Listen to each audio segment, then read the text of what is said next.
Oke, assalamualaikum warahmatullahi wabarakatuh. Hari ini saya coba akan menjelaskan secara singkat aja, sederhana, cara pakai multitester ini. Kita mulai dari batu baterai, dan ini tombol saklar ini kita rubah ke DC volt, karena yang kita mau cek adalah DC voltasenya. Dan kita pakai skala 10 aja ya, karena baterai itu kan di bawah 10. Yang pertama kita akan cek adalah ini, baterai ini. Kita bisa lihat mereknya Minamoto lithium cell 3 volt tertulis di sini. Kita akan cek kapasitansi dia itu benar-benar 3 volt atau sudah berkurang. Kita bisa cek. Ini baterai baru, belum saya pakai. Oke, sekarang kita coba cek ya. Nah, kalau untuk ini dia punya polaritas ya, jangan salah. Yang merah ini buat positif, yang hitam ini buat kutub negatifnya. Dan dia punya polaritas.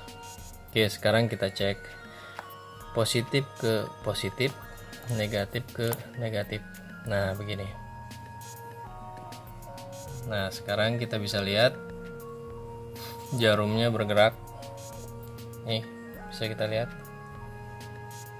Nah, sekarang kita baca skala dari jarum itu. Yang kita baca untuk voltase DC volt, kita pakai skala 10 adalah ini, berarti 10. Ya, bisa kita lihat 10. Berarti di sini pembacaannya adalah 0, 2 volt, 4 volt, 6 volt, 8 volt, 10 volt. DC volt ya. Jadi seperti itu. Dan ini garis kecil-kecil ini berarti menunjukkan 0,2. Di sini misalkan 0,2, 0,4, 0,6, 0,8, 1 berarti 1 volt. 1,2, 1,4, 1,6, 1,8, 2 volt. Dan begitu seterusnya cara bacanya. Nah, sekarang ketika kita cek baterai ini, dia menunjukkan pada garis tengah persis nih, yang panjang. Di sini 0, 1, 2, 3 berarti, karena di sini 4. Ini berarti 3 volt. Jadi baterai ini menunjukkan kapasitasnya adalah tepat berada masih di 3 volt. DC volt ya. Oke, sekarang kita coba baterai yang lain. Oke. Sekarang saya juga ada baterai ini alkalin, dia juga tertulis 1,5 volt, bisa kita lihat ya. Sekarang kita cek, ini tipe A2. Kita cek, tempelkan positif dan negatifnya. Kita tempelkan. Nah, dia bergerak ya. Pergerakan dia sangat sedikit. Ini dari sini mulai dari 0 ya, 0, 0,2, 0,4, 0,6. Ini di antara 0,6 dan 0,8, atau kita bisa katakan dia 0,7, karena berada di antara 0,6 dan 0,8. Berarti bisa kita katakan adalah kapasitansi baterai ini tinggal tersisa 0,7 volt. Baterai ini belum mati, masih bisa kita gunakan, tapi mungkin umurnya nggak lama. Jadi seperti itu.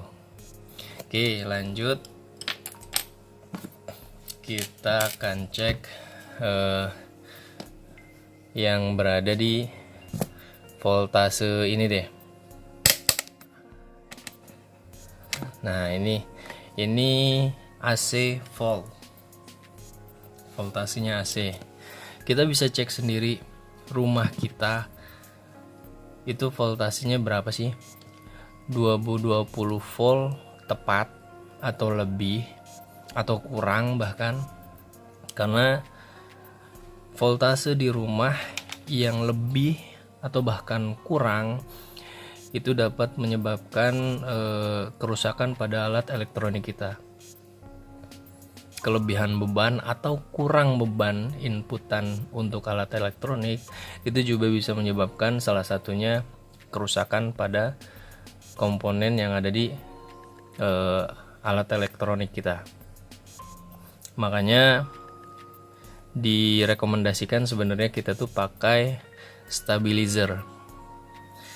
Oke, sekarang kita coba cek ini ada stop kontak, dia udah on, ada setrumnya, kita bisa cek.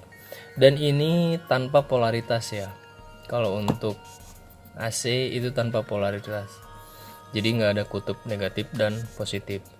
Kita cek ini kan ada di 10, 50, 250, 1000, dan pembacaannya adalah yang ini 10, 50, 250, yang 1000 yang di atas. Nah, tapi kita kan nggak pakai 1000, untuk apa? Jadi kita pakai yang 250 ini. 250 itu ininya 250. Nah, sekarang kita cek. Kita tusukin aja jarum ini ke lubang ini. Nah, begini. Nah, itu kan dia jalan tuh, bergerak. Dia bergerak. Intinya begini. Nah, oke, dia bergerak. Dia ini 250. Di sini 200-nya 50. Berarti satu kelipatan ini naiknya adalah 50 volt AC, tapi 50 volt, 100 volt, 150 per ininya tuh naik 50 volt. Berarti di strip tengahnya ini adalah 25, karena satu garis yang ada di sini itu menunjukkan 5 berarti. Contoh begini, 100, 105, 110, 115, 120, 125 yang panjang tengah ini. 130, 140, 130, 135, 140, 145, 150. Jadi begitu cara bacanya. Nah, sekarang ini menunjukkan berarti di 200, 205, 210, 215, 220. Tepat di 220. Di satu garis sebelum garis yang panjang ini. Garis panjang ini menunjukkan 225. Satu garis sebelumnya adalah kurang 5, berarti 220.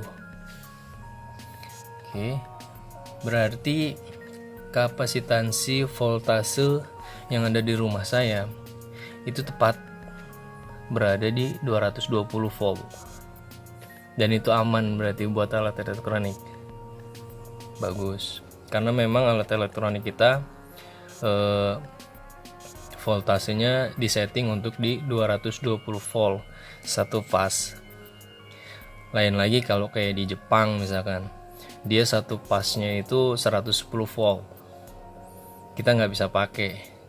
Kalau kita mau pakai alat dari mereka, mungkin kita harus pakai trafo step down atau penurun tegangan. Oke, lanjut. Kita lanjut ke bermain di tahanan. Nah, kita juga bisa cek nih lampu ini, dia masih bagus atau enggak, dia masih oke atau enggak. Kita bisa cek karena lampu ini ketika kita pasang nih, beli lampu kita pasang terus dia nggak nyala, jangan langsung dijudge bahwa lampunya yang rusak.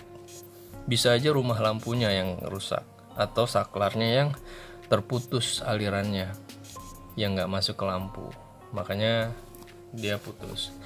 Nah sekarang kita bisa cek lampu ini masih bisa nyala atau enggak. Ini ada kutub positif, ini kutub negatifnya. Kutub negatif tempelin ke yang hitam, kutub positifnya ditempelkan ke yang merah. Kita cukup lihat dia bergerak atau tidak. Nah dia bergerak nih,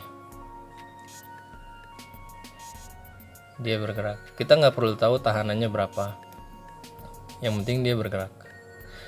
Itu menunjukkan bahwa tahanan atau rangkaian, kalau LED ini kan ada rangkaiannya di dalamnya, berarti rangkaian yang ada di dalam lampu ini masih berfungsi dengan baik, dia nggak rusak karena masih ada tahanannya, itu masih terbaca, atau bisa dikatakan lampu ini masih nyala seperti itu. Kalau lampunya mati, itu kita tempelin kayak tadi, dia nggak akan bergerak karena kapasitas si tahanannya sudah hilang, sudah putus.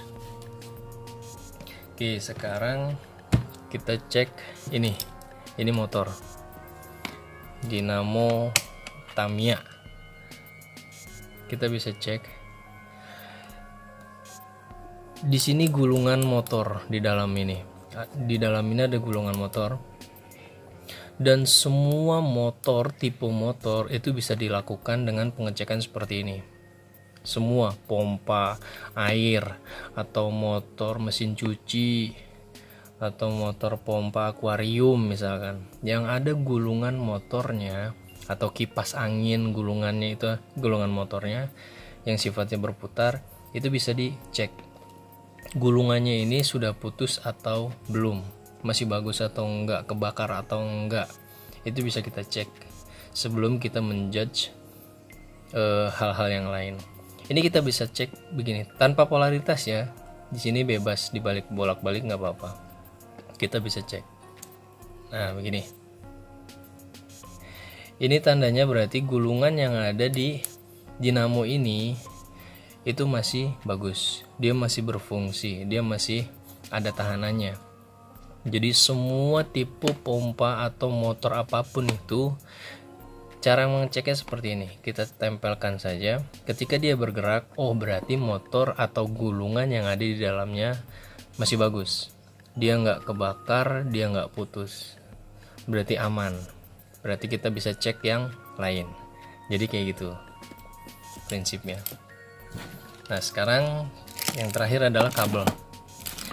Kabel ini terlihat bagus nih, kabel ini terlihat bagus ya, karena memang masih baru sebenarnya. Nah, kita juga bisa cek dengan kapasitas tahanan ini. Biru dengan biru harusnya nyatu karena ini ujung kanan dan ini ujung kirinya. Putih dengan putih harusnya nyatu juga karena itu ujung kanan dan ujung kirinya. Nah sekarang kita bisa cek kabel. Kadang kabel yang terlihat bagus dia ternyata putus di dalamnya dan kita nggak pernah tahu karena di dalam dia tertutup oleh isolasi kabel. Ini warnanya bening aja nih jadi kelihatan. Coba kalau yang warnanya, kalau kabel yang NYM putih pekat tuh nggak kelihatan, kita nggak bisa lihat dalamnya. Kita bisa cek pakai ini, kabelnya putus nggak sih di tengah gitu loh. Nah ini biru ke biru misalkan, nah itu dia bergerak, itu menunjukkan bahwa kabel ini atau kabel biru ini masih tersambung satu sama lain. Kita tes dengan yang satunya, dia tidak bergerak, berarti bagus. Kalau ini bergerak juga berarti ada konsleting antara biru dan putih, ini ada yang nempel, jadi seperti itu. Ini sebaliknya, kita cek begini. Nah ini masih bagus, berarti kabel putih ini ujung satu dan ujung satunya masih bagus. Kita tempelin ke yang biru, dia tidak bergerak, berarti juga bagus. Intinya kabel ini dan ini tidak short dan kabel ini masih bagus. Karena kabel yang terlihat bagus belum tentu dia nggak putus juga bagian dalamnya. Makanya kita bisa cek pakai ini. Oke, sekian aja hal-hal simple yang bisa saya jelaskan ke teman-teman semua. Nanti ketika ada kasus-kasus di rumah saya akan saya coba dokumentasikan agar teman-teman semua bisa tahu cara penanggulangannya seperti apa ketika ada masalah-masalah yang terjadi di alat elektronik di rumah kita. Oke, segitu aja ya. See you next video. Terima kasih sudah menonton. Assalamualaikum warahmatullahi wabarakatuh.